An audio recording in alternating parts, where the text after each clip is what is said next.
Il sort d'une saison bien remplie entre victoires marquantes et performances solides sur marathon. À 25 ans, le bragard Julien Huard continue de tracer sa route avec régularité et ambition. Et justement, il est avec nous aujourd'hui pour revenir sur son année et évoquer la suite. Bonjour Julien. Bonjour. Alors Julien, tu sors d'un marathon solide à Valence avec un nouveau record en 2h19, soit 5 minutes de moins que le précédent. Avec un peu de recul, comment tu juges ta course au-delà même du chrono ? Franchement, c'est vraiment une course que j'ai vraiment bien réussi. Je suis vraiment fier. Faire moins de 2h20 un jour sur marathon, quand j'ai commencé l'athlétisme, j'aurais pas spécialement imaginé le faire. Donc c'est vraiment de bon augure pour la suite, les années à venir. Ouais, puis marathon de Valence, on le connaît, c'est un des plus rapides, c'est un des plus exigeants aussi. Est-ce que tu as le sentiment d'avoir surtout gagné en maîtrise sur cette course ? Parce que là, gagner 5 minutes en plus, enfin en moins sur un marathon, c'est énorme. J'ai un peu plus d'expérience déjà par rapport à l'année dernière, parce que j'ai aussi fait, c'est mon 3e marathon de l'année. J'ai vraiment fait une prépa parfaite. J'ai loupé aucun entraînement, aucune blessure. Donc ça fait plaisir, ça donne confiance pour l'avenir, comme j'ai dit avant. C'est la préparation dont tu es le plus fier sur cette course, au-delà même du chrono du coup ? Ouais, je pense que c'est vraiment la préparation que je suis le plus fier. C'est une préparation de 12 semaines, c'est long, avec des grosses semaines, entre 150 et 190 km. J'ai pas eu de blessure. Normalement, les autres préparations, j'ai toujours eu quelques jours, 2-3 jours où j'ai vraiment un coup de moins bien ou une petite douleur, que j'ai pas pu m'entraîner. Là, j'ai vraiment fait tous les entraînements, donc je suis vraiment fier. Puis j'imagine que c'est exigeant aussi, le rythme de kilomètres par semaine, il est de combien pour une préparation pour un marathon comme ça ? Moi, c'est entre 150 et 190. Avec en ce moment, en plus, la fin de la prépa, c'était un peu compliqué avec la météo, le froid, la pluie. J'ai quand même eu de la chance d'aller quelques jours à Monaco et m'entraîner aussi en Italie, donc j'ai pris un peu de soleil. J'imagine que ça fait plus plaisir de s'entraîner à Monaco plutôt qu'à Saint-Dizier. Oui, mais après j'aime bien m'entraîner à Saint-Dizier chez moi, je connais les routes, je connais les gens, j'aime bien quand même m'entraîner à Saint-Dizier. Et alors cette année, tu as enchaîné 3 marathons avec notamment 2 victoires, au Der et en Guyane. Est-ce que tu dirais que c'est ta saison la plus aboutie ? Oui, je pense que c'est ma saison la plus aboutie parce que j'ai vraiment réalisé tous les objectifs que je m'étais souhaité. C'est-à-dire, je voulais gagner en Guyane pour ma première participation, puisqu'ils m'ont invité en plus. Donc, c'est chose faite. C'était très compliqué parce qu'en fait, c'est très humide. Il y avait quand même un beau plateau, avec notamment aussi des Brésiliens qui étaient invités, qui ont un peu plus l'habitude à ce type de météo-là. Et je voulais regagner au Der parce que j'ai déjà gagné l'année dernière. Donc, c'est chose faite aussi. Donc, le doublé, ça fait vraiment plaisir. Et alors, gagner à Kourou, gagner au Der, performer à Valence, est-ce que tu as aussi le sentiment d'avoir changé de dimension ? Parce que là, on parle pas d'un petit marathon comme ça, on parle de 2 victoires sur 2 marathons, enfin sur 3. Changer de dimension, non, pas spécialement, parce qu'il faut rester les pieds à terre, mais ça fait vraiment plaisir. Satisfaction personnelle et pour mes proches aussi. Et alors, est-ce que tu te fixes encore des objectifs très différents maintenant selon les courses ? Ou est-ce que tu abordes désormais chaque marathon avec la même exigence ? Vraiment, chaque marathon, le préparer le mieux possible pour faire la meilleure performance et le meilleur résultat possible. Notamment, par exemple, l'année prochaine, je vais refaire Valence. J'aimerais bien encore descendre le chrono aux alentours de 2h16, 2h17. Ça va demander encore plus de travail, j'imagine, une préparation encore plus rigoureuse. J'aimerais bien faire aux alentours de 200 km par semaine. 200 km. Et à 25 ans, est-ce que tu te sens encore en construction ou tu es déjà bien installé dans ton rôle de marathonien ? Parce qu'à 25 ans, tu es dans la fleur de l'âge maintenant.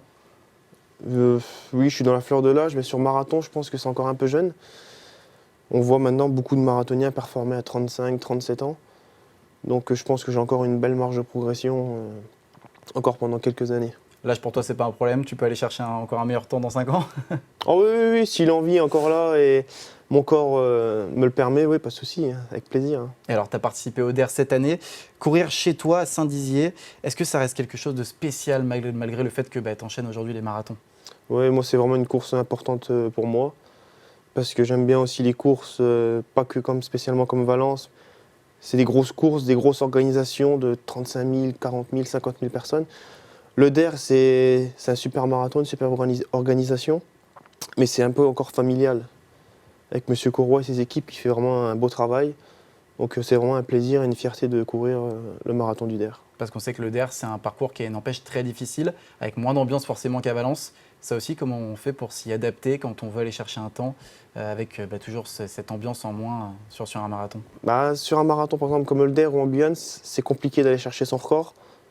Moi, des courses comme celle-ci, j'y vais plus pour la place, en fait. Faire la meilleure place possible. C'est des courses stratégiques aussi, comme cette année avec Cédric Lefebvre. On a couru ensemble à deux. On s'est regardé un peu, donc on n'était pas spécialement à fond.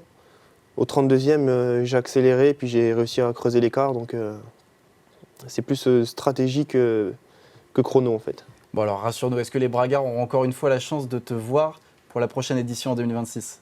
Normalement, oui, si tout va bien, normalement, oui. Avec un objectif de temps? Au DER, compliqué de faire comme je dis, un chrono, mais à moins qu'il y ait vraiment, comme il y a 3-4 ans, il y avait quelques Kenyans qui étaient venus. Donc je pense que ça serait le seul moyen de battre leur record aussi au DER, qui est de 2h24. C'est de partir avec eux et essayer de les battre à la fin sur un bon tempo, essayer de battre leur record aussi un jour. Alors maintenant que la saison se termine, comment t'abordes la suivante entre repos, remise à zéro ou déjà l'envie de repartir aussi, j'imagine? Bah, l'envie de repartir, oui, c'est sûr. Là, ça fait une semaine Valence. J'ai coupé 3 jours. J'ai repris progressivement, parce que je sens que mon corps a encore des petits signes de fatigue, surtout avec la prépa aussi qui a été longue, comme j'ai dit. Donc j'ai l'envie, mais il faut un peu calmer pour le moment pour repartir sur une belle saison 2026. Et alors la prochaine date, elle est déjà cochée dans le calendrier. Qu'est-ce que ça sera? Ce sera normalement le 31 mars, le marathon de Kourou en Guyane, où je vais essayer de remettre mon titre en jeu. Super. Et alors plus globalement, qu'est-ce que tu aimerais encore améliorer dans ton approche du marathon là, avec cette saison qui va venir maintenant? Continuer comme je l'ai fait cette année, vraiment bien m'entraîner, être sérieux, avoir une bonne hygiène de vie pour descendre les chronos et être le meilleur possible. Et alors pour finir en quelques mots, si tu devais résumer ta saison en une phrase, ce serait laquelle? Abouti et fier de moi. Et surtout de mon entraîneur qui m'entraîne depuis que j'ai commencé la course à pied. Parce qu'il n'y a plus beaucoup d'athlètes maintenant qui gardent le même entraîneur pas une carrière parce que je suis encore jeune, mais de longues années. En plus maintenant, pour 2026, j'ai des amis qui sont revenus à Saint-Dizier et que je peux m'entraîner avec eux, donc ça m'aide aussi. Ça booste, ouais. Ça booste, il y a le retour d'un groupe d'entraînement, donc ça fait vraiment plaisir. Et donc je pense que 2026 va être une très belle année. Qu'est-ce qu'on peut souhaiter justement pour 2026? Que ce soit une belle année, tu l'as dit? Belle année, oui, des victoires et un record à Valence. Super, et ben on te le souhaite. Merci d'avoir été avec nous. Merci à vous.